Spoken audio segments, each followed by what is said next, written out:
오늘 우리에게 주신 하나님의 말씀은 구약 성경 신명기 5장 16절의 말씀입니다. 신명기 5장 16절의 말씀을 제가 대표로 봉독하겠습니다. 너는 내 하나님 여호와께서 명령한 대로 내 부모를 공경하라. 그리하면 내 하나님 여호와가 내게 준 땅에서 내 생명이 길고 복을 누리리라. 아멘. 기도하겠습니다. 하나님 아버지 감사합니다. 우리가 주의 전에 함께 모여서 찬양하며 기도하며 또 말씀 들을 수 있도록 인도하시니 감사합니다. 우리 마음판에 주의 생명의 말씀이 잘 새겨질 수 있도록 인도하여 주시고 이 말씀에 풍성한 열매를 맺어 나아가는 우리와 우리의 가정 다 되게 하여 주시옵소서. 예수님의 이름으로 간절히 기도드리옵나이다. 아멘. 오늘 어버이 주일을 맞아 여호와께서 명령한 대로라는 제목으로 하나님 말씀을 증거하겠습니다. 여러분의 부모님은 어떤 분이셨습니까? 그리고 여러분은 어떤 아들, 딸이십니까? 또한 자녀를 두셨다면 여러분은 어떤 부모의 역할을 하고 계십니까? 전에 한국의 한 기업에서 직원들에게 지금 부모님께 전화를 해서 내가 부모님께 어떤 아들, 어떤 딸인지 물어보는 그런 캠페인을 했었습니다.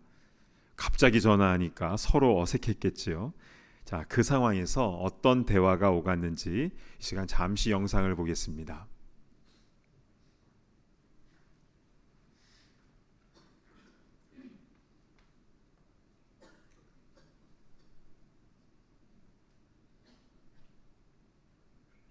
지금 어떤 아들인지 물어봐도 되나? 물어봐도 되지. 아, 말 안 듣고 나쁜 애라 해야지. 시집도 안 가는데. 사랑스러운 딸이지. 착하고. 왜? 왜요? 그냥 궁금해서. 희망이고 기쁨이지. 아빠가 너무 미안한 거가 제일 많지. 아빠가 마음속으로는 해주고 싶은 게 많은데 그런 거를 못 해줘가지고 마음이 미어지지. 내비노로 제대로 못하는 것 같아. 마음이 너무 아파. 엄청 사랑해 우리 딸. 아빠한테는 자랑거리거든. 난 항상 너를 사랑하고 널 믿고 너는 할 수 있어. 자주 하시는 말씀이신데 나는 어떻게 돼도 좋다. 우리 새끼들이 좋으면은 그게 나한테 제일 좋은 거다. 저기 카톡에 엄마 소리만 들어도 가슴이 설레이고 있잖아, 그지? 내 전부를 줘도 아깝지 않는 우리 아들이야. 세상에 있잖아, 그지? 하고도 안 바꿔주는 거야. 뭐 하고 바꿔도 안 바꿔줘. 우리 딸은 정말 아빠가 사랑하는 딸이야. 없으면 못 살 것 같은 아주 아빠의 분신이면서도 아주 그냥 좋아하는 사랑스러운 딸. 엄마가 이 세상에 왔다 간 이유가 우리 아들하고 딸 만난 게 이유. 그거 말고는 엄마가 이 세상에 왔다 간 이유가 별로 없어. 힘들 때 제일 의지할 수 있는 그런 존재요. 이번 기회를 통해서 내가 엄마 아빠한테 얼마나 잘 하지 못했는지. 그래, 나요 항상 네 염려도 그래 닮고 하잖아. 하지만 네가 걱정이지. 아버지는 항상 너들이 걱정이다. 사랑해, 항상 사랑해. 나는 우리 애들 내 보물이야. 너무너무 고마워. 니네들이 내 보물이야. 니네들이 내 보물이야. 정말 부모님의 마음은 그런 것 같습니다. 자녀들에게 늘 미안해하시고 또 자랑스러워 하시면서 나는 어떻게 돼도 좋다. 너희들 잘 되면 그게 제일 좋다고 자신의 전부를 줘도 아까워하지 않으시는 그 마음. 물론 이 세상에 완벽한 부모는 없지요. 사랑 표현을 잘 못하시는 분도 계시고 또 이해가 안 되는 그런 모습이 있으실 수 있지만 그러나 자녀들에 대한 사랑의 마음은 동일하신 것 같습니다. 이것을 가리켜 내리사랑이라고 하지요. 부모의 자녀 사랑, 또 조부모의 손주 사랑을 일컫는 내리사랑은 마치 물이 위에서 아래로 흘러가듯이 자연의 법칙 같습니다. 반면 아래에서 위로 향하는 사랑을 한국어로 치사랑이라고 하는데요. 이것을 보통 효도라고 하지요. 여러분, 효도 잘하고 계십니까? 우리가 사는 뉴저지에는 매년 5월이 되면 한 한인단체에서 효행상을 시상하고 있습니다. 우리 교인의 자녀분 중에 그런 상을 받은 분도 있고, 또 추천은 되었지만 겸손히 고사하신 분도 계세요. 근데 만약에 이 땅의 모든 자녀들이 부모님께 효도를 다 잘한다면 효행상을 주는 것은 필요가 없겠죠. 그러나 사회가 점점 각박해지고 개인주의가 만연해지면서 부모님께 효도해야 된다는 사실을 놓치고 정신없이 살아가는 경우가 많은 것 같습니다. 그리고 우리는 오늘 2026년도 어버이 주일을 맞이했습니다. 이 뜻깊은 날에 성경에서 부모 공경에 대해서 어떻게 말씀하고 있는지, 왜 그 말씀을 주셨는지 우리 자세히 살펴보면서 우리 하나님 아버지의 마음을 깨닫는 시간이 되었으면 좋겠습니다. 오늘 본문인 신명기 5장은요, 이스라엘 백성들이 광야 40년을 거의 마칠 무렵입니다. 즉 가나안 땅에 들어가기 직전에 모세가 백성들에게 하나님의 말씀을 전하면서 40년 전에 시내산에서 받았던 그 10계명을 다시 백성들에게 전하는 장면이 나와요. 그 중에서 제5계명이 나와 있는 오늘 본문, 우리 신명기 5장 16절 말씀을 우리 한 목소리로 같이 봉독합니다. 시작. 너는 내 하나님 여호와께서 명령한 대로 내 부모를 공경하라. 그리하면 내 하나님 여호와가 내게 준 땅에서 내 생명이 길고 복을 누리리라. 아멘. 자, 우린 여기서 오늘 설교 제목을 보게 됩니다. 여호와께서 명령한 대로. 그냥 해도 되고 안 해도 되는 게 아니라 여호와께서 명령하셨다. 반드시 해야 된다는 겁니다. 그리고 하반절을 보시면요, 그리하면 내 하나님 여호와가 내게 준 땅에서 내 생명이 길고 복을 누리리라. 가나안 땅에 들어가서 장수하게 되고 복을 누리는, 형통하게 되는 약속을 주신 겁니다. 우리 신약 성경으로 가서요, 에베소서 6장 2, 3절도 한번 보실까요? 내 아버지와 어머니를 공경하라. 이것은 약속이 있는 첫 계명이니 이로써 내가 잘되고 땅에서 장수하리라.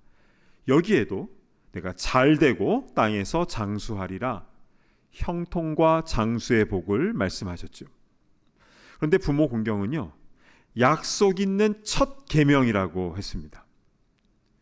살인하지 말라. 그러면 내가 이런 복 주겠다. 거짓말하지 않으면 내가 잘되게 해주겠다. 이런 말씀 없습니다. 유일하게 부모 공경에 대해서 장수와 형통의 복을 약속해 주신 것인데요. 그러니까 강하게 명령만 하신 것뿐만이 아니라 보상까지도 확실하게 약속하신 것인데요. 자, 그렇다면 그 명령은 무엇입니까? 오늘 본문으로 다시 돌아가세요. 중간에 내 부모를 공경하라입니다. Honor your father and your mother. 이것이 주님께서 명령하신 그 핵심입니다. 여러분, 우리는 성경을 읽을 때 글자와 또 행간에 담겨진 하나님의 의도, 하나님 아버지의 깊은 마음을 잘 헤아리는 게 중요합니다. 그걸 잘해야 신앙생활을 잘할 수 있는 것이죠. 왜 하나님께서는 부모 공경에 대해서 이렇게나 강조하시는 것입니까? 그냥 부모에게 잘해라, 그게 좋은 거다, 이 정도가 아니라 이건 명령이다. 그리고 그렇게 하면 내가 장수와 형통의 복을 약속한다. 강력하게 반복해서 말씀하셨어요. 심지어는요, 신명기 22장 6절과 7절에는 이런 말씀이 있습니다. 한번 보실까요? 길을 가다가 나무에나 땅에 있는 새의 보금자리에 새 새끼나 알이 있고 어미새가 그 새끼나 알을 품은 것을 보거든 그 어미새와 새끼를 아울러 취하지 말고 어미는 반드시 놓아줄 것이요 새끼는 취하여도 되나니 그리하면 내가 복을 누리고 장수하리라. 이 말씀은요, 길을 가다가 어미새와 새끼새를 봤을 때 새끼는 취해도 되지만 어미새는 반드시 놓아주라고 하신 건데요. 우리가 생각하기로는 작은 새를 놔주고 어미를 잡는 것이 생태계의 흐름과 또 효율적인 면에서 더 좋은 거 아닌가? 이런 생각이 듭니다. 여기 낚시 좋아하시는 분 계시죠? 피싱을 할 때에 적정 사이즈가 이하가 되는 것은 다 놓아줘야 되고 큰 것만 가져갈 수 있지 않습니까?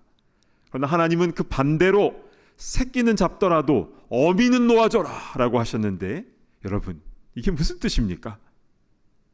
그런 일을 통해서도 부모 공경을 기억하라는 것입니다. 여러분, 어미새 놓아주면 내가 복을 누리고 장수하리라. 부모 공경과 어미새 놓아주는 것에 대한 리워드를 똑같이 말씀하셨다는 것은 부모 공경을 늘 기억하라는 말씀인 것입니다. 하나님께서 이렇게까지 강력하게 말씀하신 데는 다 기쁜 뜻이 있는 것이죠. 자, 이제는 그것이 무엇인지 우리 자세하게 살펴보도록 하겠습니다. 왜 하나님은 부모 공경을 이렇게나 강하게 명하시는가? 첫 번째, 부모는 생명의 전달자이기 때문에 그러한 것입니다. 하나님은 생명의 주권자가 되십니다. 그런데 부모는 그 생명의 전달자인데요. 그래서 성경을 보면요, 아브라함이 이삭을 낳고 이삭은 야곱을 낳고 야곱은 유다와 그 형제들을 낳고 이렇게 많이 나오는 것이죠.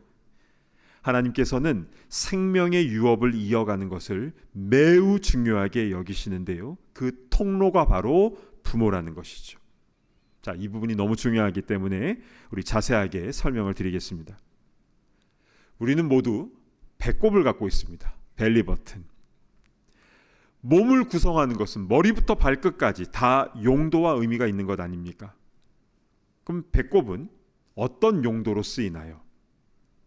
등과 배를 구분하는 용도인가요? 우리가 크게 웃을 때 배꼽 잡는다고 하잖아요. 근데 정말 웃을 때 배꼽을 잡습니까? 너무 웃으면 배꼽 떨어진다라고 하는데 정말 떨어지지는 않지요. 사실 이 배꼽은요, 사람의 몸에서 그 하는 기능이 거의 없다고 합니다. 그럼 왜 있습니까?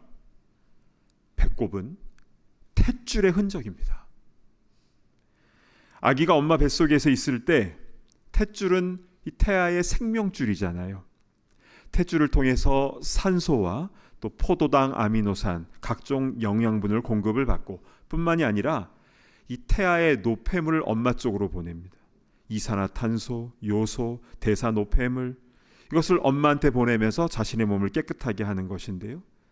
그렇게 엄마와 연결되어서 태아는 점점 자라는 것이죠. 그러다가 때가 되었을 때 응애하고 세상에 태어나서 이제 탯줄을 딱 끊는데요. 그때부터 아기는 스스로 호흡을 하게 되고 대사 처리도 스스로 하게 됩니다. 그리고 얼마 안 있다가 아기 배에 남아있는 그 탯줄이 떨어나가면서 생긴 흔적이 바로 배꼽이라는 것이죠. 모든 사람에게 다 배꼽이 있다라는 것은 우린 모두 생명의 전달자인 부모를 통해서 이 땅에 태어났다라는 것에 증거를 갖고 있는 것입니다. 그래서요, 어떤 구약학자들은 10계명의 이 5계명을요, 사람과 사람 사이의 계명으로 보는 게 아니라 하나님께 해야 할 계명으로 보는 이들이 있습니다. 우리의 손이 2개이고 5개씩 손가락이 있는 것처럼 하나님은 모세에게 2 돌판을 주셨고 1에서 5계명은 하나님께 해야 하는 계명, 그리고 6번째부터 10번째는 사람 사이의 계명으로 분류한다라는 거죠. 그렇게 분류하는 이유는 부모는 하나님처럼 우리를 존재하도록 만들었기 때문이다라는 것입니다. 특별히 주이시 학자들 중에서는 그렇게 분류하는 경우가 굉장히 많아요. 제5계명이 이쪽 돌판이든 저쪽 돌판이든 사실은 어느 쪽에 있어도 상관은 없습니다. 분명한 것은 부모는 생명의 전달자이며 부모 공경하는 것은 반드시 해야 하는 하나님의 명령이라는 사실, 이것이 부모 공경의 분명한 첫 번째 이유가 되는 줄로 믿으시기를 바랍니다. 아멘. 두 번째는요, 하나님은 질서를 중요하게 여기시기 때문이라는 겁니다. 하나님은 모든 공동체, 가정과 교회와 사회와 국가, 심지어 자연 만물의 모든 것을 질서대로 창조하시고 또 질서대로 움직이고 계시죠. 로마서 13장에는요, 모든 권세는 다 하나님이 정하신 바다라고 기록이 되어 있습니다. 근데 하나님께서 가장 먼저 세우신 공동체인 이 가정에는 부모에게 그 권위, 권세를 주셨습니다. 이 질서를 인정하지 않으면 계속 문제가 발생하게 되고 혼란스러워지는 것입니다. 근데 세상은요, 점점 탈권위화가 되어가고 있어요. 그러나 진리의 말씀에는 변함이 없는 겁니다. 왜냐하면 주의 말씀은 영원하는 것이니까요. 하나님은 부모 공경을 명령하심으로 부모의 권위를 세워주셨고 그렇게 가정을 보호해 주시는 것입니다. 그러니까 이 땅의 모든 가정들이 질서 가운데 행복한 공동체가 되기를 원하시는 것이죠. 이것이 두 번째 이유입니다. 세 번째는요, 자녀들이 그대로 보고 배우기 때문에 그런 것입니다. 부모 공경은 그 자체가 중요한 자녀 교육의 방법입니다. 우리가 부모를 대하는 태도를 아이들은 삶을 통해서 보고 배운다라는 것이죠. 예전에 들은 얘기인데요, 연세가 많은 아버지를 모시고 사는 부부가 있었대요. 그런데 이 어르신께서 나이가 더 많아지시니까 거동이 불편해지시고 또 식사 때마다 국이나 음식을 자꾸 흘리시는 겁니다. 이를 못마땅하게 여긴 부부는 왜 자꾸 흘리냐고 그렇게 얘기를 하지만 당연히 소용이 없지요. 일부러 그러시는 게 아니니까요.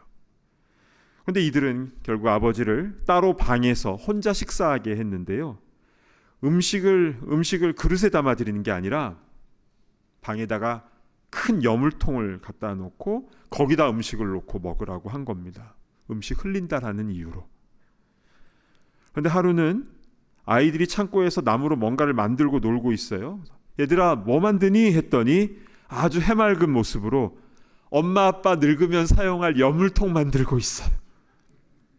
이들이 충격을 받고 바로 아버지를 테이블로 다시 모셔서 함께 식사하게 되었다고 합니다. 반면 이런 간증도 있어요. 나이 많은 어머님을 모시고 교회에 나가는데 어머니 걸음이 불편하시니까 손을 꼭 잡고 천천히 발 맞춰서 교회를 늘 그렇게 모시고 다녔는데 어느 날 어린 딸이 나도 나중에 엄마 부축해서 교회 다닐 거야 이렇게 얘기하는데 이분이 정말 울컥했다라고 그렇게 간증하시더라고요. 그대로 보고 배우는 거지요. 부모 공경은 그 자체로 그 가정이 복이 되는 것입니다. 그 복이 자자손손 흘러가기를 진심으로 축복합니다. 아멘. 지금까지 우리는 왜 하나님께서 부모 공경을 강하게 명령하셨는지를 살펴보았습니다. 생명의 전달자인 부모를 통해서 우리가 이 땅에 태어났기 때문에 그 증거가 배꼽이라는 것이고요. 또 하나님은 질서를 중요하게 여기신다라는 것, 그래서 부모에게 부여하신 그 권위를 모두가 존중해야 된다라는 것이고요. 그리고 내가 부모님께 잘해야 자식들도 그대로 보고 배우고 복이 자자손손 계속 되어진다라고 하였습니다. 이렇게 부모 공경에 대한 말씀을 들을 때 우리는 그렇구나 정말 이해가 됩니다. 그럼에도 불구하고 실제로 부모를 공경하는 그 명령을 지키기는 너무 힘들다라고 고백하는 그런 솔직한 얘기들도 들려옵니다. 요즘에 한국에 방문하고 오시는 분들이 꽤 많아졌는데요. 전에 어떤 젊은 성도님이 한국 다녀오셨길래 부모님과 잘 지내고 오셨냐고 이렇게 물었더니 그래야 되는데 계속 싸우고 왔다고 이렇게 얘기를 합니다. 그러니까 미국에서 이렇게 떨어져 살다 보니까 한국에 계신 부모님과 뭐가 더 안 맞게 되더라는 겁니다.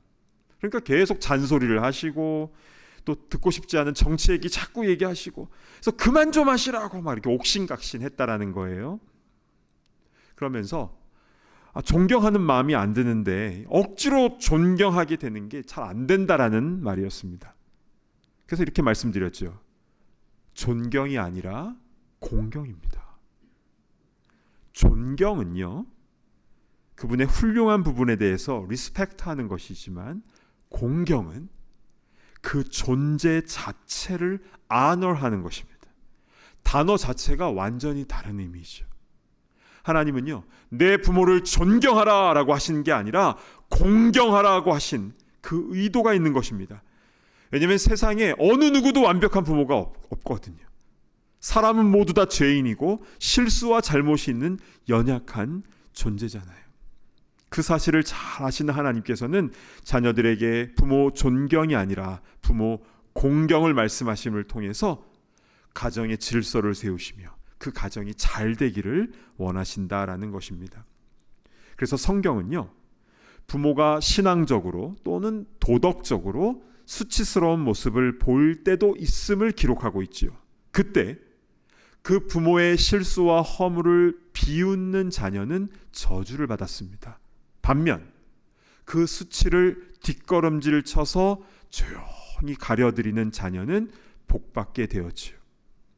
즉, 부모가 잘못을 했을 때라도 그 상황에서도 부모를 공경할 수 있느냐? 하나님은 그것을 보신다라는 것입니다. 자, 그럼 이젠 더 구체적으로 부모 공경에 대한 실천 방안을 살펴보도록 하겠습니다. 공경하다에 해당하는 히브리 단어는요, 카바드입니다. 이것은 무겁다라는 뜻이고, 여기서 우리의 장기 간이 나왔습니다. 즉, 부모님을 가볍게 여기면 안 된다라는 것입니다. 나이가 많아져서 몸과 마음이 약해지시더라도 이제는 기억이 깜빡깜빡 하셔서 그래서 했던 얘기 또 하시고 또 하시고 반복하신다 할지라도, 심지어 나를 못 알아보시는 상황이 된다 할지라도 부모를 절대로 가볍게 여겨서는 안 된다라는 것입니다. 그러면 하나님 진노하십니다. 부모님을 가볍게 여기지 않고 귀하게 여겨드릴 것, 이것이 첫 번째입니다. 두 번째는요, 부모님께 감사의 마음을 표현해야 된다라는 겁니다. 여러분, 성경에서요, 감사의 반대말이 뭔지 아시죠? 불평, 원망이 아니라 안감사입니다. 추수감사 주일 때 늘 듣는 말씀이죠. 그러니까 표현을 안 하고 가만히 있으면 주님께 책망 듣는 겁니다. 근데요, 안감사는요, 다른 말로 표현하면 그걸 당연히 여긴다입니다. 우리가 엄마 뱃속에 있다가 태어난 것을 당연히 여기고, 먹여주시고 입혀주시고 재워주신 그 돌봄을 당연히 여기고, 그리고 지금까지 베풀어 주신 그 모든 은혜에 대해서 부모는 원래 그런 거 아니야? 라고 당연히 여기면 안 된다라는 것입니다. 감사의 마음을 표현해야 됩니다. 자, 그런데 그 표현을 할 때에는요, 즉시 해야 됩니다. 부모님 중에 한 분이라도 살아계시다면 즉시 효도하셔야 됩니다. 나중에 잘 해드려야지, 나중에 호강시켜드리고 나중에 여행 보내드려야지. 한 집사님의 이야기를 들었는데요, 이분이 엄마와 사이가 좋지 않았대요. 그래서 오랫동안 연락도 잘 안 했다고 합니다. 그런데 어버이 주일 설교를 다 듣고 마음에 찔림을 받아서 바로 그날 2시간 차를 운전해서 어머님 댁으로 갔다고 해요. 그래서 엄마가 깜짝 놀라서 왜 왔냐고. 그래서 그냥 엄마 얼굴 보고 싶어서 왔다고. 그러자 엄마가 갑자기 방으로 들어가더래요. 나중에 나오셨는데 엄마 눈이 빨개져 있어요. 한참 울고 오신 거죠. 그날 엄마와 함께 저녁 식사를 했다는데요. 그런데 그게 마지막 식사였다고 합니다. 얼마 안 있다가 갑자기 엄마가 하늘나라로 가셨다는 겁니다. 그래서 그날 내가 가지 않았으면 어쩔 뻔했냐고 그런 고백을 하셨습니다. 그렇습니다. 부모 공경은, 그 감사와 사랑의 표현은 지금 할 수 있을 때 해야 되는 것입니다. 어버이 살아실제 섬기기를 다하여라. 지나간 후면 애달다 어이하리. 평생에 고쳐 못할 일 이쁘니까 하노라. 오늘 주신 말씀대로 우리는 부모님을 가볍게 여기지 않고 귀하게 여겨드리며 또 받은 것을 당연한 것으로 여기지 않고 감사하고 그리고 그것을 즉시 표현하며 효도함으로 우리 하나님의 명령대로 온전히 행하시기를 바랍니다. 아멘. 오늘 말씀을 정리합니다. 일본의 기독교 여류작가 미우라 아야코가 쓴 빙점이라는 소설을 잘 아실 겁니다. 읽어보신 분들도 많으실 텐데요. 그 내용 마지막 부분에 보면 여자 주인공이 자신의 생을 마감하려고 눈 덮인 산을 올라가는 장면이 나옵니다. 자신이 첩의 딸이라는 사실을 알고 이 마음이 무너진 거예요. 그리고 어머니에 대한 극심한 원망이 일어났습니다. 왜 나를 낳았냐라는 것이죠. 그래서 눈 덮인 산을 혼자 올라가서 뛰어내리려고 했습니다. 그런데 뒤를 딱 돌아보니까 눈 위에 난 자기 발자국이 삐뚤삐뚤한 겁니다. 분명히 자기는 똑바로 걸어왔다라고 하고 왔는데 이게 어떻게 된 것이지? 내가 바르게 걷는다고 해도 이렇게 삐뚤어질 수가 있는 것이구나 라는 깨달음과 함께 어머니 생각을 하게 되었습니다. 어머니도 잘 살아보고 싶었겠지요. 그런데 그게 마음대로 안 된 것이었구나. 어머니의 삶이 이해가 되기 시작을 하면서 용서의 마음이 생기게 되었다라는 것입니다. 그렇습니다. 우리의 부모님도 완전하지 못하고 그리고 우리 또한 완전하지 못하죠. 다 죄인이고 연약한 존재 아닙니까? 이러한 우리의 모습을 다 아시는 하나님께서 내 부모를 존경하라가 아니라 공경하라 라고 명령하셨다는 사실, 그리고 이것이 장수와 형통의 약속이 있는 첫 계명이다 라고 약속하셨다는 것을 기억하시기를 바랍니다. 아멘. 사랑하는 여러분, 부모님 중에 한 분이라도 살아계십니까? 오늘 주신 말씀 바로 실천하시기를 바랍니다. 혹시 양가 부모님 모두가 돌아가셨습니까? 부모님을 추억하며 또 그 희생에 감사하며 또 자녀들에게 성경적으로 좋은 부모가 되시기를 축복합니다. 혹시 자녀가 없으신 분들이라도 우리 주위의 가족들과 이웃들에게 부모 공경에 대한 이 말씀을 잘 전하고 권면하시기를 바랍니다.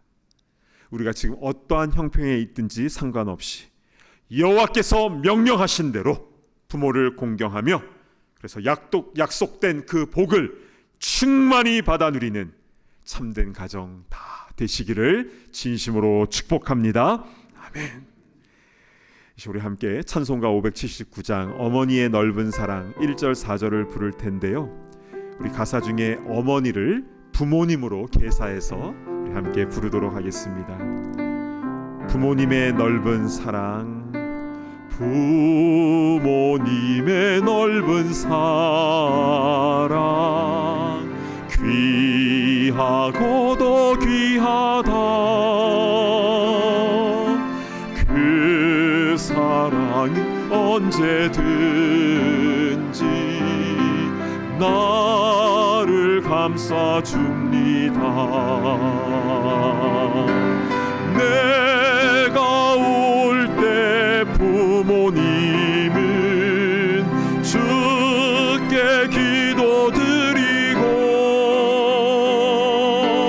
내가 기뻐 웃을 때에 찬송 부르십니다. 온유하고 겸손하며 올바르고 굳세게 부모님의 뜻 받들어 보람 있게 살리라.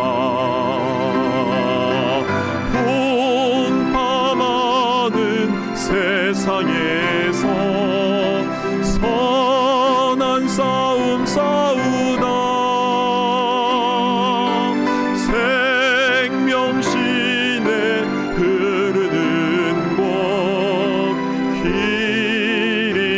함께 살리라.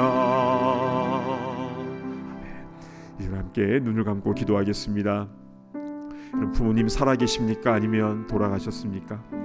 어느 상황이든지 혹시 마음속에 부모님을 용서하지 못한 그런 부분이 있다면 이 시간 용서의 은혜를 구하시길 바랍니다. 아버지도 유약한 아들이었고 어머니도 누군가의 딸이었습니다. 다 부족한 사람입니다. 그러나 내 부모를 공경하라 주님께서 말씀하셨사오니 우리 그 말씀 붙잡고 우리 함께 주여 기도하며 우리 동성으로 기도하며 나갔으면 좋겠습니다. 주여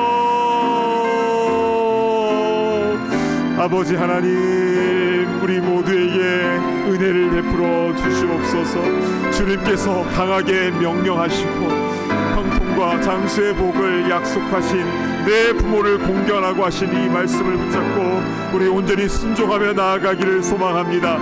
존경하라는 것이 아니라 공경하라고 말씀하신 주님, 아버지 하나님, 이것이 주님의 명령이요 질서를 세우시기 위한, 복을 내려주시기 위한 주님의 명령이오니 아버지 하나님 이 말씀 그대로 순종하며 나아감으로 인하여 자자손손 복받는 가정 될 수 있도록 인도하여 주시옵소서. 그 은혜를 모든 모든 가정 가운데 허락하여 주시기를 간절히 소망합니다. 주님 우리에게 은혜를 베풀어 주시옵소서.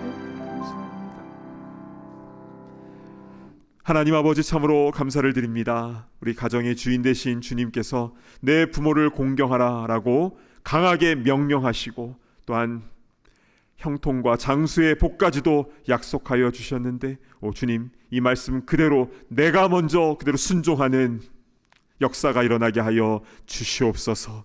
그리함을 통해서 우리 가정이 자자손손 주님께서 예비하신 복들을 받아 누린데 부족함이 없도록 인도하여 주시고 주님의 복이 흘러넘치는 가정, 교회와 같은 가정, 천국과 같은 가정 되게 하여 주시옵소서. 존귀하신 예수 그리스도의 이름으로 간절히 기도드리옵나이다. 아멘.